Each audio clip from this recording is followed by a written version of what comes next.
مکۃ المکرمہ کوئی سرسبز علاقہ نہیں تھا، وہاں نہ کھیت نہ نہریں، لیکن اس کے باوجود مکۃ المکرمہ سب سے بابرکت شہر کیسے بن گیا؟ قرآن کریم فرقان حمید ہمیں اس راز کی طرف لے کر جاتا ہے۔ قرآن کریم ہمیں بتاتا ہے کہ جب ابراہیم علیہ السلام نے، آپ نے اپنی زوجہ سیدہ ہاجرہ اور اپنے ننھے بیٹے حضرت اسماعیل علیہ السلام، ان دونوں کو اللہ کے حکم سے جب مکۃ المکرمہ کی اس وادی میں چھوڑا،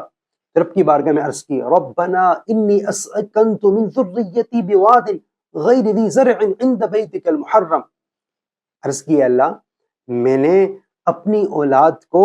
تیرے اس گھر کے پاس اس بے آب و گیا وادی میں یہاں ٹھہرا دیا ہے۔ اب آگے آپ نے یہ دعا کی، فَاجْعَلْ أَفْئِدَةً مِّنَ النَّاسِ تَهْوِي إِلَيْهِمْ وَارْزُقْهُم مِّنَ الثَّمَرَاتِ، اے اللہ تو لوگوں کے دل ان کی طرف مائل کر دے اور ان کو پھلوں سے رزق عطا فرما۔ یہ ابراہیم علیہ السلام کی دعا کا اثر ہے کہ لوگ وہاں کشاں کشاں چلے آئے، گویا وہ کعبہ وہ جغرافیہ سے نہیں، ابراہیم علیہ السلام کی دعا سے آباد ہوا ہے۔ اور یہی بات ہے، یہی وجہ ہے کہ آج وہاں لوگ بڑے شوق سے جاتے ہیں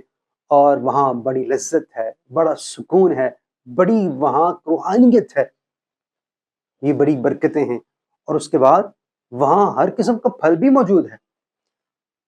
یہ کوئی معاشی نظام نہیں ہے بلکہ اللہ کے نبی کی دعا کا اثر ہے۔ پتہ چلا مکہ کی ساری بہاریں، یہ رونقیں، یہ اللہ کے نبی کی دعا کا نتیجہ ہیں۔ فلا يتدبرون القرآن